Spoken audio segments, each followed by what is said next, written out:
Hello, welcome to Gurukul Sprint. So আমি কালি কৈছিলো যে আজিৰ পৰা কিছুমান ভিডিঅ'জ দিয়া হ'ব আৰু ভিডিঅ'সমূহ দিয়া হ'ব কোৱান্টিটেটিভ এপ্টিটিউডৰ ওপৰত যোনবোৰ ডিফাৰেণ্ট টাইপছ অফ কম্পিটিটিভ এক্সামিনেশ্যনৰ ওপৰত যোনবোৰ গ্ৰেড 3 আৰু গ্ৰেড 4 পোষ্ট ওলাই থাকে আসাম গভৰ্ণমেণ্টৰ ওলাই থাকে বা আপোনালোকে SSC বুলিয়ে ধৰক SSCৰ কিছুমান ওলাই থাকে চাকৰিটো এইবোৰ চাকৰিৰ কাৰণে এইবোৰ জবৰ কাৰণে যোনটো এটা ভেৰি ইম্পৰ্টেণ্ট চিলেবাছত আমাৰ এটা টপিক দিয়া থাকে সেইটো হৈ গ'ল কোৱান্টিটেটিভ এপ্টিটিউড তো কোৱান্টিটেটিভ এপ্টিটিউডত আমি শিকিবলগীয়া একচুৱেলি কি আছে আমি মেথমেটিক্সে ইয়াত শিকিব লাগিব different types of mathematics you have been studying from class 1 to class 8 up to class 8লৈকে একচুৱেলি যোনবোৰ মেথছৰ ফৰ্মুলাছ আছে মেথছৰ যোনবোৰ চিষ্টেমছ আছে সেই চিষ্টেমছবোৰৰ কথা আমি ইয়াত আহিব আৰু আমি ইয়াত শিকিম ঠিক আছে তো মোৰ মিডিয়াম অফ লেকচাৰৰ মিডিয়ামটো হ'ব আছামিজ হিন্দী আৰু ইংলিছ তিনিটাতে মই ইয়াতে লেকচাৰ দিম মই বুজাবলৈ ট্ৰাই কৰিম যদি কাৰোবাৰ কিবা প্ৰব্লেম আছে যদি মই অসমীয়া বুজি নাপায় কিছুমানে অসমীয়া যদি বুজি নাপায় বা কিছুমানে ইংলিছ বুজি নাপায় অকল আছামিজতে বুজি পায় তেতিয়া মোক ক'ব পাৰিব মই নতুন ভিডিঅ'টোত সেইটো মই কথা মই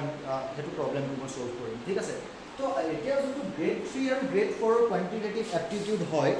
গ্ৰেড 3 গ্ৰেড 4 কোৱান্টিটেটিভ এপ্টিটিউডৰ চিলেবাছটো একচুৱেলি ইমান ডাঙৰ চিলেবাছ নহয় ঠিক আছে তো চিলেবাছটো কি কভাৰ কৰিব কোৱান্টিটেটিভ এপ্টিটিউডৰ টাইম এণ্ড ডিষ্টেন্স প্ৰথমতে টাইম এণ্ড ডিষ্টেন্স টাইম আৰু ডিষ্টেন্স ৰিলেটেড যোনবোৰ মেথমেটিক্স আছে সেই মেথমেটিক্সবোৰৰ খুব কুৱেশ্যনছ আহি থাকে ফ্ৰিকুৱেণ্ট কুৱেশ্যনছ আহি থাকে টাইম ডিষ্টেন্সৰ ওপৰত মেথমেটিক্স মানে সময় আৰু দূৰত্বৰ সম্বন্ধীয় যোনবোৰ আছে সেই তাৰ পৰা বহুত কুৱেশ্যনছ আমি আহি থকা দেখোঁ ঠিক আছে তাৰ পাছত হৈ গ'ল আপোনাৰ volume and চাৰ্ফেচ volume and surface volume and surface हो गल जिकुना का आखिर जिकुन कोई भी एक शेप का मतलब जो वॉल्यूम निकालने के लिए हम लोग जाएंगे तो हम लोग सरफेस एरिया निकालने के लिए जाएंगे तो ठीक है सरफेस एरिया निकालने के लिए जाएंगे तो दैट मीन्स वॉल्यूम का मतलब हो गया वॉल्यूम और आसामिजर मीनिंग हो गल आयतन और जो मैथमेटिक्स আছে অঙ্ক আছে আয়তন और सरफेस एरिया माने आपन हो गल পৃষ্ঠকালি আৰু আয়তনৰ ওপৰত যোনবোৰ মেথছ আহিব পাৰে সেইবোৰ খুব ফ্ৰিকুৱেণ্টলি এইবোৰ মেথছ আহি থাকে ঠিক আছে তাৰ পাছত আমাৰ যোনটো আহিব নম্বৰ 3 টো হৈ গ'ল problems on train problems on trains মানে কি ট্ৰেইনৰ দূৰত্ব ট্ৰেইনৰ বেগ ঠিক আছে স্পীড অফ ট্ৰেইনৰ কিছুমান ৰিলেটেড মেথমেটিক্স কিছুমান আহিব পাৰে কেতিয়াবা টাইমৰ ওপৰত স্পীড অফ ট্ৰেইনৰ ওপৰত যে আমুক ষ্টেচনত এইটো ষ্টেচনত ইমান টাইম ৰখিছে ইমানৰ পৰা ইমান টাইমলৈকে কিমান ডিষ্টেঞ্চ কভাৰ কৰিব এনেকুৱা কিছুমান মেথছ তোমালোকে দেখি আহিছা চাগে ঠিক আছে মানে প্ৰবলেমছ অন ট্ৰেইনছৰ ওপৰত আৰু ট্ৰেইনছৰ আমাৰ ইয়াত গতিৰ ওপৰতো হ'ব পাৰে স্পীডৰ ওপৰতো হ'ব পাৰে ঠিক আছে ডিষ্টেঞ্চ কিমান কভাৰ কৰিছে ইটো ষ্টেচনৰ পৰা ইটো ষ্টেচনলৈকে ডিষ্টেঞ্চ কিমান এনেকুৱাৰ ওপৰত আমাৰ বহুত কুৱেশ্যনছ আহিব পাৰে ঠিক আছে আৰু আহিছে এটা দুটা কুৱেশ্যনছ ঠিক আছে তাৰ পিছত হৈ গ'ল HCF and LCM HCF and LCM তো HCF আৰু LCM লসাগু আৰু গসাগু বুলি কয় তাত অসমীয়াত লসাগু আৰু গসাগু এইটো গসাগু আৰু এইটো ইয়াৰ ওপৰত কিন্তু মেক্সিমাম কুৱেশ্যনছ আহিব পাৰে আৰু আহিছে একচুৱেলি ইয়াৰ ওপৰত মেক্সিমাম কুৱেশ্যনছ মই গ্ৰেড 3 আৰু গ্ৰেড 4 যোনটো এক্সামৰ পেপাৰবোৰত মই দেখিবলৈ পাওঁ এই HCF আৰু LCM বহুত কুৱেশ্যনছ আহিব পাৰে ঠিক আছে তো তাৰ ওপৰত আমি পঢ়িম লসাগু কেনেকৈ उलियाए দুটা সংখ্যাৰ दो नंबर का हम लोग LCM HCF कैसे निकालेंगे ठीक है तो इसके ऊपर हम लोग थोड़ा डिस्कस करेंगे यार पिछड़ আহিব bots and strings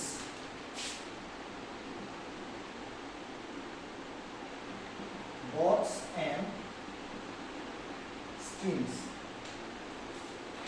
and strings মানে নাও bots নাওৰ গতিৰ ওপৰত আহিব পাৰে চোৱা নাও এতিয়া যেতিয়া বটছ এখন যেতিয়া আমাৰ উল্টা ফ্লো অফ দ্য ষ্ট্ৰীমৰ ডাইৰেকশ্যনৰ ফালে যদি গৈ থাকে তেতিয়া কি হ'ব তাত মেথছৰ কিছুমান ৰুলছ এপ্লাই হয় ঠিক আছে মানে পানীৰ প্ৰবাহৰ ফালে যদি গৈ থাকে এখন নাও বা পানীৰ প্ৰবাহৰ বিপৰীত দিশত যদি এখন নাও গৈ থাকে তাত কিছুমান মেথমেটিক্স এপ্লাই হয় যোনটো আমি ইয়াত শিকিবলৈ পাম ইয়াৰ পৰা কুৱেশ্যনছ আহিব পাৰে এটা দুটা মিনিমাম কুৱেশ্যনছ আহিব ইয়াৰ পৰা ঠিক আছে, কেতিয়াবা এটা দুটা আহি যাবলৈও আছে, তো সেইকাৰণে আমি ইয়াৰ ওপৰতো অলপ শিকিম। তাৰপিছত আহি গ'ল ৰেচিঅ' এণ্ড প্ৰপৰ্চনছ।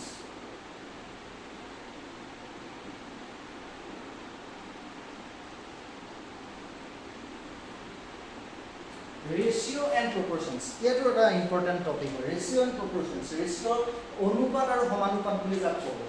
অনুপাত আৰু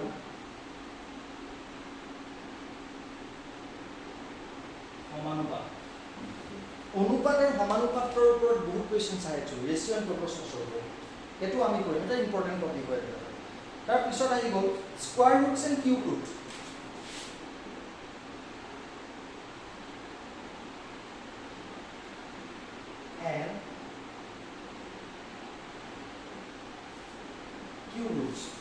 square roots and cube roots, এটা এটা অলপ ইম্পৰ্টেণ্ট টপিক হয়। স্কোয়াৰ ৰুটছ আৰু কিউব ৰুটছৰ ওপৰত আমাৰ কুৱেশ্যন কিছুমান আহিব পাৰে, ঠিক আছে, মই দেখিছোঁ এনেকুৱা কিছুমান কুৱেশ্যন। স্কোয়াৰ ৰুট হৈ গ'ল বৰ্গমূল, কিউব ৰুটছ হৈ গ'ল ঘনমূল, ঠিক আছে, বৰ্গ আৰু ঘনমূলৰ ওপৰত বহুত কুৱেশ্যন মই দেখি আহিছোঁ, তো এইটো আমি ইয়াত শিকিবলৈ পাম, এইটো কৰিব, ঠিক আছে। তাৰপিছত আহি গ'ল profit and loss. Profit loss সেইটো ইজি হয়, আমি এইটো বস্তুটো আমি ৰিলেটেড কৰিব পাৰোঁ আমাৰ ডেইলি লাইফৰ লগত, ডেইলি লাইফৰ লগত ৰিলেটেড কিমানে কৰিব পাৰোঁ। আমি প্ৰফিট লছ দেখিয়ে আছোঁ, আপুনি কিবা বস্তু এটা যেতিয়া কিনিবলৈ যায় 500 ৰুপিজত যদি বস্তুটো কিনে, ঠিক আছে, তো বস্তুটো একচুৱেলি যদি কষ্ট পায়, য'ৰ পৰা তাহাঁতি কিনি আনিছে, এটা দোকান হিচাপে, এটা সেলছমেন হিচাপে আপুনি বস্তু এটা কিনি আছে 600 টকাত, বিক্ৰী কৰিছে 700 টকাত, তো আপোনাৰ প্ৰফিট হৈছে, কিমান প্ৰফিট হৈছে, 100 ৰুপিজ প্ৰফিট হৈছে, ঠিক আছে। তো এই যোনটো প্ৰফিট লছৰ কথা, আমি লাভ আৰু লোকচানৰ কথা আমি এইটো ডিছকাছ কৰিম, প্ৰফিট লছ, অ'কে। তো ইয়াৰ পিছত আহি গ'ল কম্পাউণ্ড ইণ্টাৰেষ্ট।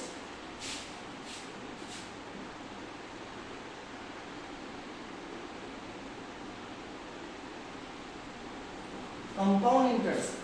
ইণ্টাৰেষ্টটো হৈ গ'ল আপোনালোকৰ সুতৰ ওপৰত আমি পঢ়িম, ইয়াত ইণ্টাৰেষ্টৰ ওপৰত পঢ়িম। ইণ্টাৰেষ্ট, কম্পাউণ্ড ইণ্টাৰেষ্টটো অসমীয়াত হ'ব, এইফালে হৈ গ'ল আপোনাৰ সৰল সুত আৰু মিশ্ৰ সুত বুলি ক'ব পাৰি, ঠিক আছে, যৌগিক সুত বুলি ক'ব পাৰি কম্পাউণ্ড, ঠিক আছে। তো যৌগিক সুত বুলি ক'ব পাৰি, যৌগিক সুত এটা কেনেকৈ লাগে আৰু বস্তু এটাৰ ওপৰত, ঠিক আছে। কম্পাউণ্ড ইণ্টাৰেষ্ট কি লাগে, আমাৰ ইলেক্ট্ৰিচিটিৰ ভিতৰত কম্পাউণ্ড ইণ্টাৰেষ্ট থাকে, তাৰ কিছুমান ফৰ্মুলা আছে। এই কম্পাউণ্ড ইণ্টাৰেষ্টটো যোনটো আছে, তাত আমি চিম্পল ইণ্টাৰেষ্টৰ কথাও শিকিম, মানে সৰল সুতৰ কথা শিকিম, সৰল সুতৰ কথাও আমি তাত শিকিবলৈ পাম, ঠিক আছে। তো এইটো এটা ইম্পৰ্টেণ্ট টপিক হয়, প্ৰফিট এণ্ড লছটো ইম্পৰ্টেণ্ট টপিক, কম্পাউণ্ড ইণ্টাৰেষ্টটো এটা ইম্পৰ্টেণ্ট টপিক, ইয়াৰ পৰা মেক্সিমাম কুৱেশ্যনছ কভাৰ কৰিব, ঠিক আছে। তাৰপৰা হৈ গ'ল প্ৰব্লেমছ অন এজেছৰ ওপৰত কিছুমান প্ৰব্লেম আহিব, ঠিক আছে। এজেছৰ ওপৰত কিছুমান যোনটো মেথমেটিকেল প্ৰব্লেম আছে, যোনটো actually linear equations, 2 variable linear equations 1 ভেৰিয়েবলত আমি কনভাৰ্ট কৰি পিনি কৰিব পাৰোঁ। প্ৰব্লেমছ অন এজ, মানে বয়সৰ ওপৰত যোনবোৰ প্ৰব্লেমছ আহিব, বয়সৰ আমুকৰ বয়স, ল'ৰাজনৰ বয়স, বাপেকৰ বয়সতকৈ 5 বছৰ সৰু, 4 বছৰৰ পিছত, এনেকুৱা কিছুমান কুৱেশ্যনছ আহে, আমি সেইবোৰ ওপৰত ডিছকাছ কৰিম, সেইবোৰ প্ৰব্লেমছ অন এজ টপিকটোত আমি ডিছকাছ কৰিম, ঠিক আছে। তো তাৰপিছত আহি গ'ল time and work.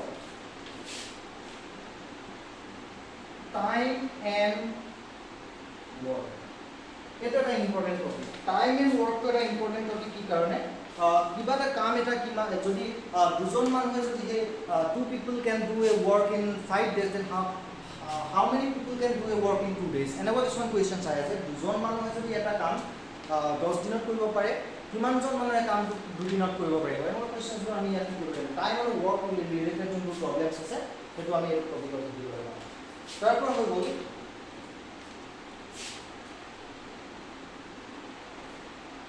Allegation and mixture. Allegation and mixture. Allegation আৰু মিক্সচাৰটো একচুৱেলি ইমানেই এটা ইম্পৰ্টেণ্ট টপিক নহয়, আহে কেতিয়াবা কুৱেশ্যনছ আহি যায় ইয়াৰ পৰা, সেইটোত আমি দেখিবলৈ পাম মিক্সচাৰ্ছ মানে কি, মিক্সিং থাকিব আৰু তাত বস্তুবোৰ অলপ আমাৰ বাকী যেনেকৈ হৈ গ'ল প্লাছ মাইনাছৰ যোনবোৰ মেথমেটিক্সবোৰ আমি প্লাছ মাইনাছ কৰিব লাগিব, মাল্টিপ্লাই ডিভাইড কৰিব লাগিব, ঠিক আছে। তো সেই বস্তুখিনি আমি ইয়াত এলিগেশ্যন এণ্ড মিক্সচাৰত আমি অলপ শিকিবলৈ পাম, ইমান ইম্পৰ্টেণ্ট টপিক নহয়, ঠিক আছে। তাৰপিছত হৈ গ'ল pipes and cisterns. Pipes and cisterns. Pipes and cisterns মানে এটা পানীৰ পাইপৰ ওপৰত আমি ইয়াত পঢ়িবলৈ পাম পানীৰ পাইপৰ ম্যাথমেটিক্স কিছুমান আছে এডাল পাইপে 4 আৱাৰ্ছৰ কন্টিনিউ পানী দি থাকিলে এটা ট্যাঙ্ক সিস্টেম মানে এটা ট্যাঙ্কি কথা কৈ আছে ট্যাঙ্ক সিস্টেম মানে তো ট্যাঙ্কি এনেকুৱা মেথছবোৰ আমাৰ কিছুমান থাকে যোনবোৰ আমি যে এডাল পাইপে 4 ঘণ্টা একেৰাহে পানী কঢ়িয়াই থাকিলে কি হয় এটা ট্যাঙ্ক ফুলফিল হ'ব পাৰে তো ট্যাঙ্কটো 5 ঘণ্টা যদি একেলগে পানী কঢ়িয়াই থাকে একেৰাহে তেতিয়া কিমান হ'ব কিমান ভলিউম কিমান হ'ব আয়তন কিমান হ'ব এইবোৰ কিছুমান ভেগ কোৱেশ্চনছ আহিব ইয়াৰ ভেগ কোৱেশ্চনছ আহিব আৰু এইবোৰ কথা আমি পাইপছ এণ্ড চিষ্টাৰ্মছত শিকিবলৈ পাম তাৰপিছত এইবোৰ চাৰ্টছ এণ্ড ইণ্ডাইচেছ চাৰ্টছ এণ্ড ইণ্ডাইচেছ তো চাৰ্টছ এণ্ড ইণ্ডাইচেছটো কি হয় চাৰ্টছ এণ্ড ইণ্ডাইচেছ হৈ গ'ল যোনবোৰ আপোনালোকৰ ইণ্ডাইচেছ মানে হৈ গ'ল ঘাত সূচক ঘাত টাইপৰ অংকবোৰ ঠিক আছে ইণ্ডাইচেছ মানে আমাৰ ইংলিছ মিডিয়ামখিনি অকণমান বুজি পাইছে চাগে তেনেকৈ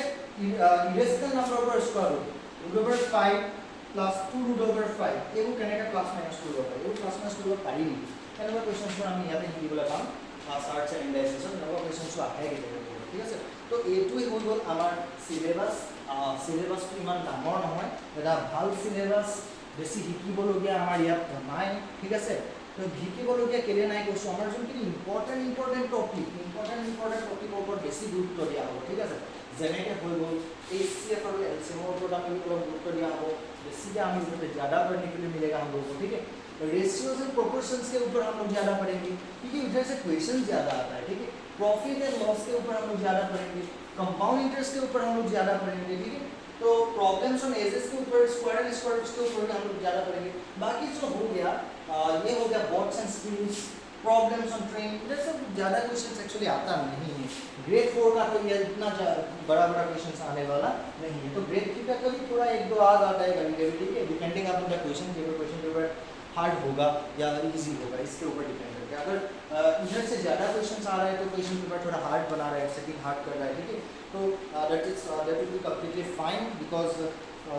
मैं तुम लोगों को ये कम्प्लीटली जो कोर्स है मैं कोर्स दे रहा हूँ ठीक है इधर पे तो एक एक टॉपिक करके हम लोग पढ़ेंगे वही जान हमें क्वेश्चन पेपर सॉल्व कर प्रीवियस ईयर क्वेश्चन पेपर हम लोग सॉल्व करेंगे इधर पे ठीक है तो हम लोग जो इधर पे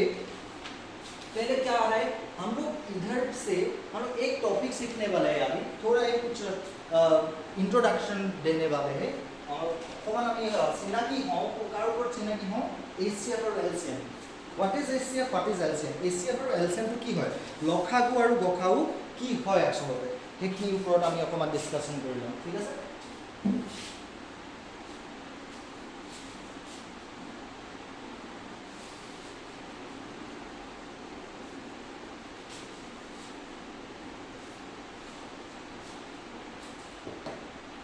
तो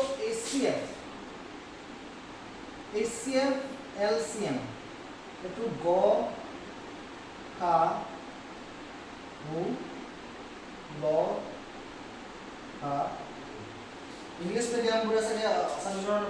जोनটো হয় এইটো অসমীয়াৰ ভূমিকা আনিব পাৰে ল খা হু এনেকুৱা কোনো কথা নাই ফুল ফৰ্ম আছে ঠিক আছে তো গখাউটো হৈ গ'ল কি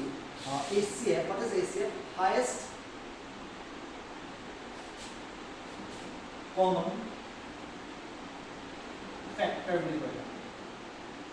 highest common factors তো গখাও আমি কি হ'ব গৰিষ্ঠ সাধাৰণ উৎপাদক উৎপাদকৰ ভূমিকাৰ কথা আমি জানিব লাগিব what is factors and what is multiples ये सब हम लोग को सीखना पड़ेगा इधर पे हो गया lowest common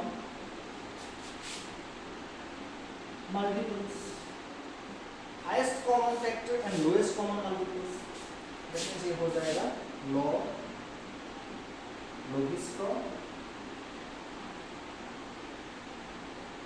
साधारण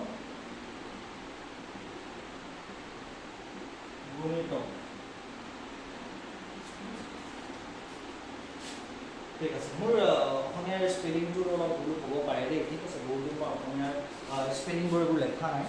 তো এতিয়া হৈ গ'ল HCF highest common factor and lowest common multiples না what is multiples and what is factor উৎপাদক আৰু গুণিতক কি ধৰি লোৱা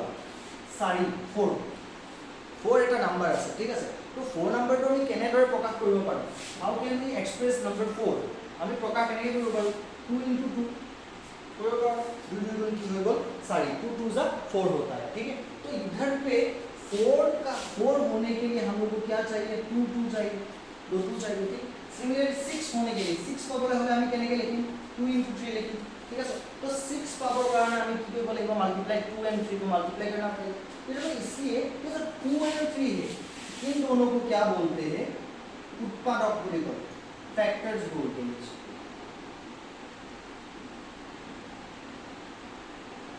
उत्पादक বুলি কয় আৰু গুণিতক বুলি ক'লে কি গুণিতক মানে টেবল जो टेबल होता है ना আমাৰ পুৰণ কেলকুলেশনৰ পাওঁ আমি যেনেকৈ হ'ল 2 गुणितक কি হ'ব 2 मल्टीपल्स के क्या क्या हो सकता है 2 का तो 2 का मल्टीपल्स 2 1 जा 2 हो सकता है 2 3 जा 2 जा 2 जा 4 हो सकता है 2 3 जा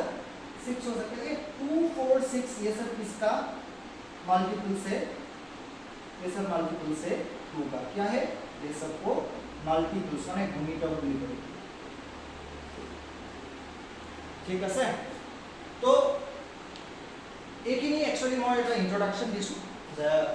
লোয়েষ্ট কমন মাল্টিপলস কি হয় হাইয়েষ্ট কমন ফ্যাক্টৰস কি হয় গৰিষ্ঠ সাধাৰণ উৎপাদক আৰু গৰিষ্ঠ সাধাৰণ গুণিতক মানে সাধাৰণ বুলি ক'লে এতিয়া কি এটোটো মই ক'লো যে উৎপাদক ক'লো আৰু কি ক'লো ফ্যাক্টৰস ক'লো আৰু কি ক'লো গুণিতক ক'লো মানে মাল্টিপলস ক'লো সাধাৰণ মানে কি সাধাৰণ মানে দুটা নম্বৰ থাকিব লাগিব সো মই এটা एग्जांपल লৈ লৈছো 6 and 8 6 और 8 ৰ এটা एग्जांपल লৈ লৈছো 6 ৰ গোটেই উৎপাদকখিনি লিখিম আমি মানে ফ্যাক্টৰস কাৰ ফ্যাক্টৰস লিখি 6 ৰ গোটেই ফ্যাক্টৰসখিনি লিখিম ফ্যাক্টৰস কি পাম আমি 6 ৰ 1 টু সব নম্বৰৰ ফ্যাক্টৰস হ'ব পাৰে ঠিক আছে তাৰ পিছত 2 পাম 2 3 जा 6 হয় তারপর 3 পাম আর 6 ও 6 এর ফ্যাক্টর হয় 6 ও 6 এর ফ্যাক্টর হয় কিন্তু দুটেখিনি লিখি আমি উপল কি লিখি যোনটো প্রাইম ফ্যাক্টর হয় মৌলিক উৎপাদক বুলিহে লিখি কি লিখি মৌলিক উৎপাদক মানে 6 টু কেনেকে হয় 6 হয় এইটা পূরণ কৰিলে 6 পাম ठीक है এইটা পূৰণ কৰিলে 6 मल्टीप्लाई करने से हम लोग को क्या मिलता है 6 मिलता है अभी 8 में अगर जाएंगे 8 और उत्पादक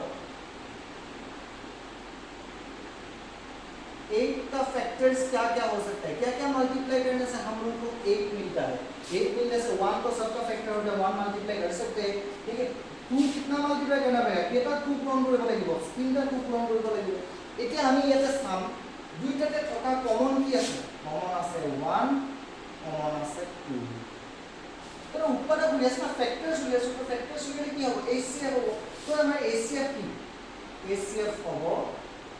यार की पालो हमें 1 टू 2 तक थका पालो दोनों पे कॉमन है 2 भी दोनों पे कॉमन है तो क्या हो जाएगा 2 1 जा